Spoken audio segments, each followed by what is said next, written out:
आपकी बीड़ी है, सिगरेट है, फिर गांव में बहुत अलग अलग तरीके से इसको लिया जाता और फर्स्ट 24 आवर्स मेन क्रूशियल है। फर्स्ट 24 आवर्स में उस क्रेविंग को मुझे मैनेज अगर मैं कर लेता हूँ तो 50-60% मेरी लड़ाई जीत जाता हूँ। है। तो जो एक बार जिसको इसकी लत लग जाती है वो फिर इन सब चीजों को, इस मजे को लाने के लिए वो बार बार लगातार उसका सेवन करता है। कुछ लोग कहते हैं कि नशे ने हमें पकड़ रखा है, हम तो इसे छोड़ना चाह रहे हैं लेकिन छोड़ नहीं पा रहे हैं। दिक्कत यह है कि नशे ने आपको नहीं पकड़ रखा है बल्कि आपने नशे को पकड़ रखा है।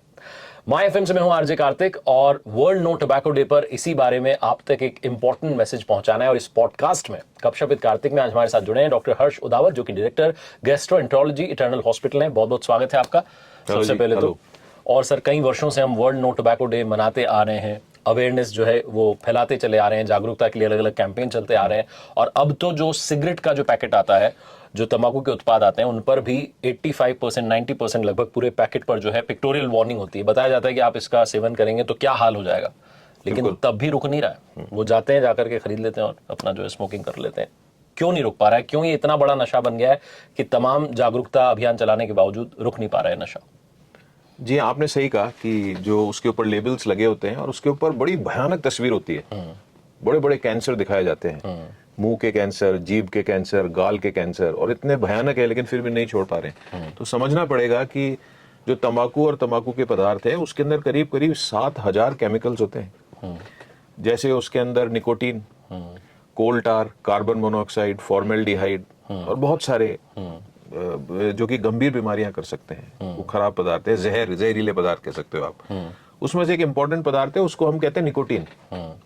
अब जैसे ही आप निकोटीन या तो आप तंबाकू में खाओगे या आप स्मोकिंग में के अंदर लोगे, वो तुरंत आपके ब्लड में चला जाता है। और ब्लड से एक ग्रंथि होती है, एड्रिनल ग्लैंड, वहां जाता है और एक और पदार्थ निकलता है जो बॉडी निकालती है, उसको कहते हैं एड्रेनलिन। और वो जब एड्रेनलिन निकलता है तो वो बॉडी पे क्या असर करता है? ब्लड प्रेशर बढ़ता है, पल्स बढ़ जाती है, और वहां पर आप एकदम लाल हो जाते हो, आप एकदम अवेक हो जाते हो।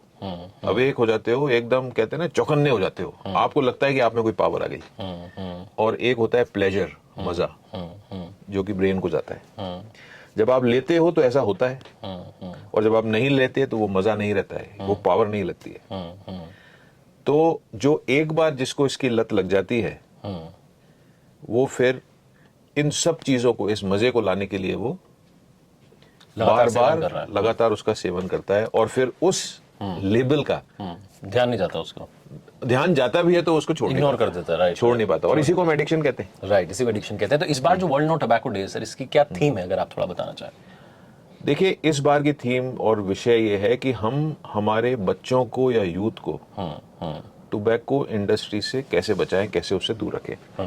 क्योंकि ऐसा देखा गया है कि ऑनलाइन जितने भी एड्स आते हैं या डिजिटल मीडिया के ऊपर जितने भी एड्स हैं, उसके अंदर ऐसे लुभाया जाता है कि बड़ी सुंदर शेप के अंदर आपको एक पदार्थ दे रहे हैं। जो भी कार्टून्स हैं और जो भी ये जो हीरोज होते हैं आजकल के, जो भी कैरेक्टर हीरोज होते हैं, उनके रूप में, उनकी बॉटल्स में सुंदर सुंदर बॉटल, उनके कलर्स, और जो उसके अंदर लिक्विड होता है वो अलग अलग कलर्स के होते हैं। उसका टेस्ट आप सोच सकते हैं, 17,000 तरह का टेस्ट होता है उसके अंदर, 17,000। उसमें से जो धुआं निकलता है अलग अलग तरह का निकलता है। आप सपोज गेमिंग पे गए, वहां पर उसके एड्स होते हैं। सो एक तो ये मीडिया, और दूसरा इन्फ्लुएंसर्स, तो उनसे उनको लुभाया जाता है कि इससे आपके बॉडी पे अच्छा असर पड़ेगा, आप चौकन्ने रहेंगे, जाग पाएंगे, ज्यादा पढ़ पाएंगे, ठीक है, यू लुक स्मार्ट। और ये सबसे इम्पोर्टेंट चीज की सेफ है, ऐसा कहा जाता है। इसमें तंबाकू भी नहीं है, फिर भी उसमें तंबाकू पाया जाता है। उसके अंदर तंबाकू नहीं है, लेकिन जो केमिकल है वही खराब है। राइट, तो ये सिर्फ एक दिन वर्ल्ड नो टोबैको डे नहीं है। मैं तो बोलता हूँ कि पूरे साल आपको नो टोबैको डे मनाना चाहिए, ताकि आप उससे दूर रहें, उस इंडस्ट्री से ही दूर रहें, उसके प्रोडक्ट से दूर रहें। मैं आपसे जानना चाह रहा हूँ कि ई सिगरेट बड़ा कॉमन हो गया है, वेपिंग जो है वो बड़ी कॉमन हो गई है, इनके क्या रिस्क हैं सर? देखिए, ई सिगरेट या वेपिंग जो है दो तरह की होती है। या तो उसमें निकोटीन होता है या उसमें निकोटीन नहीं होता है, तो दो तरह के हो गए। अब निकोटीन अगर उसके अंदर है तो उससे उनको नशा होगा, है। उसमें टोबैको हो सकता है, टोबैको नहीं भी हो सकता है ना। सो अब बेसिकली जो और पदार्थ, तरल पदार्थ जो काम में लिए जाते हैं, उनको आप जलाते हो, और वो जो जलता है उसके अंदर से और नए खराब पदार्थ निकलते हैं, पॉइजनस निकलते हैं, और वो आप उनको अंदर लेते हो। अब वो लंग्स में जाते हैं, सो लंग्स की बीमारी करते हैं। बहुत लोगों को बहुत खराब लंग इंजरी होके, और अमेरिका में तो उन्होंने रिपोर्ट किया था कि ई वेपिंग से रिलेटेड जो लंग इंजरी है उससे लोग मर गए थे। वो हार्ट में प्रॉब्लम करता है, वो आपके दिमाग पे बहुत बुरा असर करता है। तो जो बच्चे होते हैं वो कंसंट्रेट नहीं कर पाते पढ़ाई के ऊपर, उनको एंजाइटी होती है और उनकी लर्निंग कैपेसिटी कम हो जाती है। राइट। उनके ब्रेन के ऊपर बहुत खराब डैमेज होता है। कुछ कुछ पदार्थ कैंसरस भी होते हैं। सो ये कह देना कि साहब ई सिगरेट सेफ है, वेपिंग जो है सेफ है, ऐसा नहीं है। और पूरी सोसाइटी, पेरेंट्स, टीचर्स और जो भी मीडिया में बड़ा नाम रखते हैं, पॉपुलर फेमस फिगर्स हैं, उन सबको सामने आके और हम सबको ये बताना चाहिए कि हमें हमारे बच्चों को और यूथ को कैसे बचाएं। कैसे बचाएं। तो मैं यही आपसे एक चीज़ और जानना चाह रहा हूँ कि टबैको जो है किस किस फॉर्म में जो है लोग कंज्यूम कर रहे हैं। देखिए, आपने देखा ही होगा, गुटखा तो है ही, गुटखा होता है। हाँ, और आप उसके अंदर खैनी होगा, अलग अलग तरह के होते हैं, आप उसको किसी मसाले में भी मिला लेते हो। आपकी बीड़ी है, सिगरेट है, फिर गांव में बहुत अलग अलग तरीके से इसको लिया जाता है। और आजकल तो जो अपन ने बात करी ई सिगरेट्स, सो काफी तरह से इसको तंबाकू को लिया जाता है। मैं आपसे ये जानना चाह रहा हूँ कि ये किसी भी फॉर्म में हम तंबाकू का कंजम्पशन कर रहे हैं, उसका दुष्प्रभाव क्या है, अगर आप थोड़ा और डिटेल में बताएं लोगों को। हाँ, सो देखिए, अब दो तरह की स्मोकिंग हो गई, तो एक एक्टिव हो गई, एक पैसिव हो गई। हाँ कि भैया मेरा तो, मैं तो पीता नहीं हूँ लेकिन उसके साथ जाता हूँ जो पीता है। हाँ, तो हाँ, काफी खड़े हो सारे गए। लोग हैं, हाँ, बहुत या हस्बैंड या वाइफ पीते हैं लेकिन बच्चे साथ में। राइट। तो अब मैं जो दुष्प्रभाव बता रहा हूँ, जो स्मोक्ड फॉर्म है, सिगार हुआ, कितनी भी अच्छी क्वालिटी का हुआ, बीड़ी हुई, सिगरेट हुई, वो उसके दुष्प्रभाव मतलब पैसिव भी है, जो पास में उसको भी होगा, और जो तंबाकू खाएगा उसको तो होगा ही। तो देखिए, शुरू करते हैं। सो पहला, आप वो गया मुंह में, अब आप मुंह में रख रहे हो उसको काफी देर तक। सो वो इतना पावरफुल है कि मुंह में, जैसे जीभ हो गई, आपके लिप्स हो गए, आपका जो अंदर का जो भी आपकी परत है, मुंह की जो परत है अंदर की, हाँ, उसके ऊपर वहां पर कैंसर, मुंह का कैंसर जिसे कहते हैं। हाँ बिल्कुल। और 90% कैंसर मुंह के भारत में तंबाकू से ही होते हैं।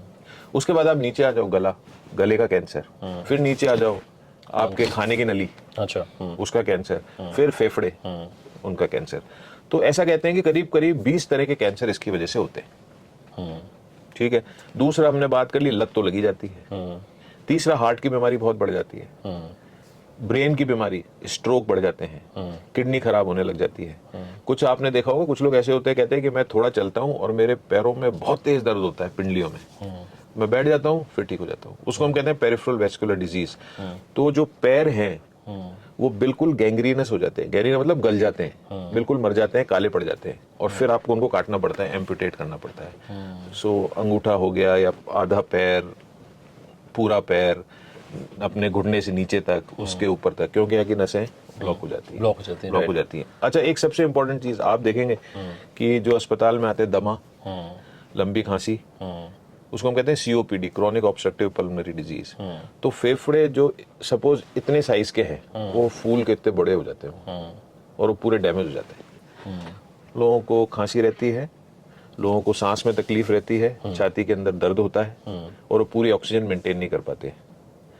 लंग का कैंसर बहुत इंपॉर्टेंट कारण है। तो बेसिकली बहुत सारी बीमारी, बहुत सारी बीमारी, 20 तरीके के तो कैंसर ही हैं जी, जो कि टबैको के कंजम्पशन से रिलेटेड, जो आप किसी भी फॉर्म में ले रहे हैं उससे हो रहा है। एक सवाल और आता है सर कि मान लीजिए कोई महिला ये कह रही है कि मैं प्रेग्नेंट हूँ, एक सिचुएशन बता रहा हूँ, क्योंकि मैं प्रेग्नेंट हूँ और मैं अगर स्मोकिंग कंटिन्यूस कर रही हूँ, छोड़ नहीं पा रही हूँ, तो क्या आने वाला जो बच्चा है उस पर भी असर पड़ेगा? बिल्कुल असर पड़ेगा। वो प्रेगनेंसी पे भी असर कर सकता है, प्रेगनेंसी खराब हो सकती है। अच्छा। जो बच्चा आएगा उसके ऊपर भी असर हो सकता है, और बहुत खराब होता है। डेवलपमेंटल एनामलीज होती हैं, बच्चे का शरीर थोड़ा सा बिगड़ जाएगा, विकृत हो सकता है, उसके होठ, उसके जो अपने तलवा होता है, वो हार्ट की एनामलीज है, वो हो सकती है। तो आप बीड़ी ले, cigarette, bidi, even alcohol is bad, all drugs are bad. Right. आखिरी में मैं आपसे जानना चाह रहा हूँ, क्या मेडिकल ट्रीटमेंट्स हैं इसके, क्या ट्रीटमेंट अवेलेबल है? सो अब अगर आप चाहते हैं कि मैं बीड़ी, सिगरेट, तंबाकू, वेपिंग कुछ भी छोड़ूं, तो आपकी मदद की जा सकती है। और उसमें दो तरह से मदद होती है, एक तो मेडिकल ट्रीटमेंट होता है, एक नॉन मेडिकल ट्रीटमेंट होता है। अगर एक सिगरेट लेते हैं तो उसमें करीब 1 to 2 मिलीग्राम्स ऑफ निकोटीन होता है। सो एक मेथड है निकोटीन रिप्लेसमेंट थेरेपी, क्योंकि निकोटीन ही आपका एडिक्शन कराता है, वही एक किक देता है। सो हमारे पास निकोटीन की बाजार में मिलती है, गम्स होते हैं, पेस्टल्स होते हैं, इवन पैचेस भी होते हैं। सो वो हम पहले पेशेंट को देते हैं करीब करीब 3 महीने के लिए। और उससे क्या होता है कि जब भी उनको ऐसा लगता है कि हमें बहुत ज्यादा तलब हो रही है, बहुत ज्यादा किक की जरूरत है, तो हम वो निकोटीन रिप्लेसमेंट थेरेपी उनको देते हैं। तो हम कहते हैं कि भाई जैसे मान लीजिए पेस्टल्स आप काम में ले रहे हो तो उसको चूस लो, और आप उसको चूसें करीब 15 से 20 मिनट तक, फिर उसका असर खत्म हो जाता है, वो अंदर चला जाता है, उसको निगलना नहीं होता। या अगर आप च्युइंगम लेते हैं तो उसको चबाते रहें, उसको निगले नहीं। और हर 2 से 3 से 4 घंटे में आप एक ये जो पेस्टल या आप गम है वो उसको ले सकते हैं। राइट। अब ऐसा नहीं है कि इसको आप कितने साल तक दे दो, हम 3 महीने का एक प्रोग्राम बनाते हैं। राइट। अगर उससे नहीं होता तो कुछ और दवाइयाँ होती है, जैसे बूस्पिरोन होती है, सॉरी ब्यूप्रोपायोन एक दवा आती है, वो हम देते हैं, और एक और दवा आती है। सो ये ऐसी 3-4 दवाइयाँ हैं जो कि हम कुछ महीने तक उनका ट्रीटमेंट देते हैं। राइट। लेकिन हम उनको साथ में ये भी कहते हैं कि भाई आप नॉन मेडिकली भी ट्रीटमेंट लो। और वो नॉन मेडिकली ट्रीटमेंट के अंदर काउंसलिंग आती है कि आप अपने बिहेवियर को कैसे चेंज करें। राइट। फिर हम उनको ये भी बताते हैं target organ damage. For example जैसे मान लीजिए कोई तंबाकू लेता है और उसका मुंह नहीं खुल रहा, तो हम देखते हैं भाई आपका मुंह नहीं खुल रहा तो क्या हो गया, तो अंदर एक बीमारी होती है सब म्यूकोस फाइब्रोसिस। बहुत सारे लोग जिनका मुंह नहीं खुलता पूरा, या अंदर सफेद सफेद लीजन हो जाते हैं, सफेद सफेद कुछ परत जम जाती है जो कि बाद में कैंसर में तब्दील हो जाती है। सो हम उनको हमेशा कहते हैं कि हर 3 से 6 महीने में डॉक्टर के पास जाओ और ओरल हेल्थ, मुंह जो है उसका हमेशा जांच कराते रहो। बिल्कुल। तो आपने जो काउंसलिंग की बात की, इस पॉडकास्ट को आगे बढ़ाते हैं और काउंसलर हमारे साथ में जुड़ रहे हैं, उनसे बात करते हैं। Thank you so much doctor साहब आपका हमारे साथ जुड़ने के लिए। बहुत डिटेल में आपने मुझे लगता है कि यहाँ पर बताया, और इस बात को अगर किसी ने ध्यान में रख लिया, याद रख लिया, तो आप खुद, हो सकता है आप खुद टबैको रिलेटेड प्रोडक्ट जो उनको कंज्यूम ना कर रहे हो, लेकिन आपके घर में कोई ना कोई कर रहा होगा, तो उसको आप रोक सकते हैं। उसको कहिए कि ये इंटरव्यू देखिए, समझिए कि कितना हानिकारक जो है आपके लिए तंबाकू होने वाला है। Thank you so much sir. तो जैसा कि डॉक्टर हर्ष कह रहे थे कि आपको अगर काउंसलिंग की जरूरत महसूस हो रही है तो आप काउंसलिंग के लिए भी जाइए। तो काउंसलर साहब हमारे साथ में यहाँ बैठे हुए हैं, श्री अनुपम त्यागी हमारे साथ हैं, डी एडिक्शन काउंसलर हैं इटर्नल हॉस्पिटल में। बहुत बहुत आपका स्वागत है। Thank you. इस पॉडकास्ट में हम इसी बारे में बात कर रहे हैं, वर्ल्ड नो टोबैको डे पर, कि कैसे तंबाकू से दूर रहा जा सकता है। तो नॉन मेडिकल ट्रीटमेंट्स क्या है, उसके बारे में थोड़ा आप बताएं। नॉन मेडिकल ट्रीटमेंट में बिहेवियर मॉडिफिकेशन है। मेरे को मेरा व्यवहार बदलना है, अपनी थिंकिंग को मैं चेंज करना चाहता हूँ। थोड़ा सा मुझे थिंकिंग चेंज करनी पड़ेगी एडिक्शन के प्रति। एडिक्शन को बेसिक चीज़ ये है कि मैं स्वीकार करूँ कि मुझे प्रॉब्लम है, मैं स्वीकार करूँ और उसके बाद मैं मदद मांगूँ। मदद की बात जब आती है तो उसके लिए मैं जैसे डी एडिक्शन काउंसलर हूँ, तो काउंसलिंग के नाते मैं जानता हूँ कि प्रॉब्लम्स क्या आ सकती है। तो वहाँ सर से एक बार मेडिकल ट्रीटमेंट, उसके बाद जो मेरे पास आता है पेशेंट, वहाँ उसकी पूरी जो भी रही है पीछे, यूजिंग कितनी रही है, कब शुरू करी है, वो सारी चीज़ों को देखते हुए फिर बात करते हैं कि इसमें आगे अब करना क्या है, मेडिकल ट्रीटमेंट के साथ में हमें क्या करना है, क्या करना चाहिए। तो छोटी छोटी चीज़ें हैं जो हम कर सकते हैं, करते हैं। पहली चीज़ ये कि मैं अचानक से बंद करूंगा, इवन विद मेडिसिन बंद करूंगा, तो कुछ विड्रॉल सिम्टम आएंगे। वो विड्रॉल सिम्टम ये है कि मुझे घबराहट हो सकती है, बेचैनी हो सकती है, एक पर्टिकुलर टाइम पे मुझे क्रेविंग हो सकती है निकोटिन की, मोस्टली हाफ एन आवर और 1 hour, after each and every half an hour 1 hour मुझे क्रेविंग हो सकती है। उस क्रेविंग को कैसे डील करना है, ये सारी चीज़ें बिहेवियर मॉडिफिकेशन में और इस तरीके से हम लोग डिस्कस करते हैं पेशेंट के साथ में। अगर वो छोड़ना चाहता है, छोड़ने की इच्छा है, इच्छा रखी है छोड़ने की, तो छोटी छोटी चीज़ों में हम लोग आगे बढ़ते हैं। कुछ सिचुएशंस आती हैं सर, बहुत कॉमन सिचुएशंस हैं, आपके पास तो काफ़ी पेशेंट्स आते होंगे। तो सवाल ये है कि मैं छोड़ना चाहता हूँ पर छोड़ नहीं पा रहा हूँ। दूसरी सिचुएशन आती है कि छोड़ दिया लेकिन फिर थोड़े दिनों बाद शुरू कर दिया। तीसरी सिचुएशन ये आती है कि मैं छोड़ चुका हूँ लेकिन अंदर से ऐसा लग रहा है कि ये दोबारा शुरू होने वाला है। तो ये जो कहते हैं ना, वॉरियर है बेसिकली, वो लड़ रहे हैं इससे अपने अंदर ही एक खुद के विरुद्ध जो है ना, एक अनुशासन भी होता है कि अपने विरुद्ध आपको एक जंग लड़नी है, तो लड़ रहे हैं उस वॉर को, लेकिन वो उसमें हार रहे हैं। उनको क्या कहेंगे आप? बेसिकली पहली चीज तो मैं यही कहूंगा, लड़ाई ना करें, दिमाग के साथ लड़ाई करना बिल्कुल भी सही नहीं है। एडिक्शन के मामले में खास तौर से मैं जितना ज्यादा लड़ूंगा, विल पावर लगाऊंगा, जोर आजमाइश करूंगा दिमाग के साथ, उतना ज्यादा मुझे प्रॉब्लम होने वाली। जैसे कि मैं बोलूँ ना एक चीज कि आपको 5 सेकंड के लिए दिल्ली के बारे में नहीं सोचना है, तुरंत दिल्ली दिखेगी मुझे। दिल्ली दिखाई इंडिया गेट देगी। दिखेगा उसी मुझे। तरीके से अगर मैं सोच रहा हूँ कि मुझे सिगरेट का इस्तेमाल नहीं करना है, नहीं करना है, नहीं करना है, नहीं दिखने लग करना है, जाएगी। सिगरेट में सब कॉन्शियसली मैं सिगरेट को याद कर रहा हूँ Right. बेसिकली। तो वहाँ मुझे अपने दिमाग को हटाना है। हम कुछ तरीके देते हैं छोटे छोटे, जैसे कि डीप ब्रीदिंग है, कुछ सेकंड्स के लिए डीप ब्रीदिंग कर ली जाए। मुझे क्रेविंग आई आधे घंटे में, मैं डीप ब्रीथ करूँ 4-5 सेकंड, मैं ब्रीथ को अपने अंदर लूँ 1001, 1002, 1003, 1004, 1005 करते हुए, क्योंकि 1 सेकंड 1000 पे जाके मेरा काउंट हो रहा है। फिर मैं उसको होल्ड करूँ 4-5 सेकंड के लिए, एंड देन फिर मैं उसको रिलीज करूँ। इस पीरियड में मेरा जो क्रेविंग है वो क्रेविंग से मेरा ध्यान हट जाएगा और मैं क्रेविंग से बच जाऊंगा और मेरा निकल जाएगा टाइम। फिर छोटे छोटे गोल सेट करने के लिए हम लोग बोलते हैं कि जैसे आज के दिन मैंने सिगरेट नहीं पीनी है, तो पहला काम मुझे ये नहीं करना है कि बस आज के बाद मैं हाथ नहीं लगाऊंगा, मैंने कसम खा ली है और मैं सिगरेट का इस्तेमाल नहीं करूंगा या गुटखे का इस्तेमाल नहीं करूंगा। हम कहते हैं 5 मिनट के लिए रुकिए, आप जो खाते हैं उस पीरियड पे 5 मिनट नहीं खाना है, देन फिर 5 मिनट नहीं खाना है, देन फिर 5 मिनट नहीं खाना है। ऐसे करके वो आधा घंटा अगर निकालने में मैं कामयाब हो गया तो मैं काफ़ी हद तक एक जीत गया हूँ उस अपने एडिक्शन के आगे। और फर्स्ट 24 आवर्स मेन क्रूशियल है।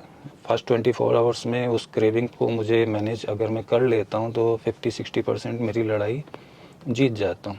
आगे फिर मदद के लिए बहुत सारी चीज़ें हैं, बहुत सारे तरीके हैं जिनसे मैं और आगे मदद कर सकता हूँ। पहला घंटा बहुत ज़्यादा क्रूशियल है। जिस दिन मैंने छोड़ने की ठानी है, अच्छा मैंने छोड़ने की ठानी है, उसमें भी मेरे को तुरंत एक्शन लेना है। टाल मटोल इसमें अच्छी चीज़ नहीं है ना, फिर टालता जाऊंगा तो फिर टलता ही जाएगा। तो अगर मैंने सोचा है मैं आज के दिन नहीं इस्तेमाल करना चाहता, नहीं करना, तो मैं तुरंत वहां से एक्शन लेता हूँ कि मुझे नहीं करना। तो एक्शन उसके लिए सबसे पहली चीज़ कि मैं उस प्रोडक्ट को कैरी करना बंद करूँ अपने साथ में, चाहे वो गुटखा है, चाहे वो सिगरेट है, चाहे वो बीड़ी है, कुछ भी है, तो मैं अपने पास ना रखूँ। ये पहली चीज़ है। मैं इसको कंटिन्यू करूँगा तो मुझे जब भी क्रेविंग आएगी तो मैं अपने आप को टाल सकता हूँ थोड़ी देर के लिए कि भाई मेरे को वहाँ नहीं जाना है, अभी रुक जाऊँ, थोड़ी देर इंतजार कर लूँ। ये थोड़ा एक चरण। दूसरा चरण ये कि मैं जब मुझे क्रेविंग आ रही है, मैं एक मैंने बताया डीप ब्रीथिंग, एक पानी का इस्तेमाल कर सकता हूँ। पानी की बोतल अगर मैं अपने साथ कैरी करूँगा, थोड़ी थोड़ी देर में पानी पीता रहूँगा, तो ये प्रैक्टिकल एक्सपीरियंस है कि पानी से इस क्रेविंग को बहुत हद तक बहुत ज़्यादा हद तक रोका जा सकता है। अगर मैं पानी का इस्तेमाल करता रहूँगा तो मेरा बॉडी भी जल्दी डिटॉक्स होगा और मैं उसको रोक पाऊंगा क्रेविंग को भी। राइट। मैं आपसे इसी पे बात करना चाह रहा हूँ क्योंकि हम नॉन मेडिकल ट्रीटमेंट की बात करें तो समाज में डॉक्टर्स के अलावा भी ये सहायता उपलब्ध है। यस, एक बहुत सुंदर, बहुत अच्छी संस्था है निकोटिन एनोनिमस के नाम से। निकोटिन एनोनिमस 1980s में अमेरिका में शुरू हुई, यूएसए में।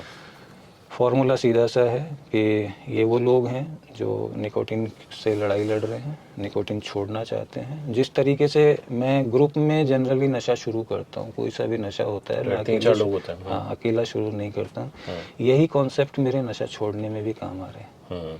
तो जब मैं मेरी प्रॉब्लम, सिमिलर प्रॉब्लम वाली बात लेके दूसरे लोगों के साथ बैठता हूँ कि भाई आप, मुझे ऐसा फील हो रहा है, मैंने आज नशा नहीं किया है और मुझे बड़ी बेचैनी हो रही है, गुस्सा आ रहा है, परेशानी हो रही है, मैं क्या करूँ।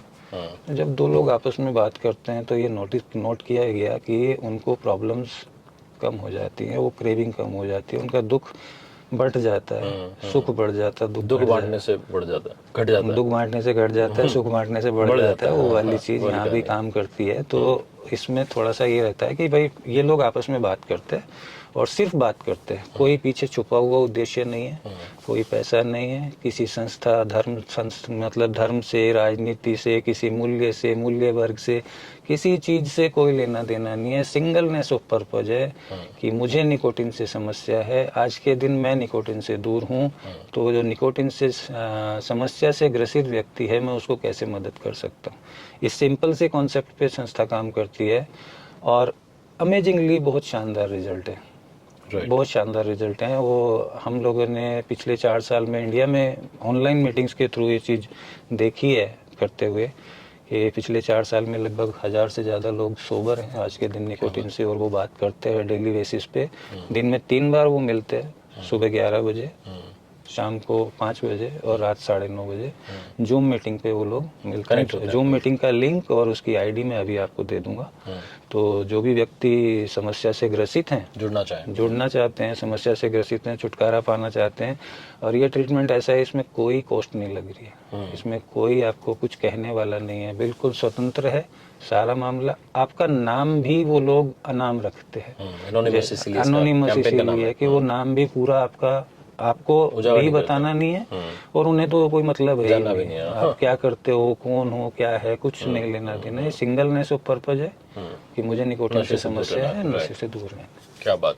Thank you so much sir आपका जुड़ने के लिए। और जाते आते इस पॉडकास्ट के अंत में एक फैक्ट आपको बताना चाहता हूं कि ज्यादातर जो एडिक्शन है वो 14 से 19 के बीच में जो जब उम्र होती है तब होता है, और एडिक्शन के चांसेस 40% होते हैं। और अगर आपकी फैमिली हिस्ट्री रही है इस तरीके के नशे की या तंबाकू के उत्पाद घर में कोई पहले से कंज्यूम करता है, तो ये जो चांसेस हैं ये 50% पहुंच जाते हैं। इसीलिए पेरेंट्स को, स्टूडेंट्स को, जो मेरे दोस्त हैं, उन सभी को, यंगिस्तान के साथियों को हाथ जोड़ करके मेरा बस यही कहना है कि आप किसी भी तरीके के तंबाकू उत्पाद से दूरी बना करके रखिएगा, ताकि आप स्वस्थ रहें, प्रसन्न रहें और आपकी फैमिली में, आपके घर पर मुस्कान आती रहे। सुनते रहिए माय एफएम। चलो अच्छा सुनते हैं। Thank you so much eternal hospital की टीम का इस कैंपेन को जनता तक पहुंचाने के लिए।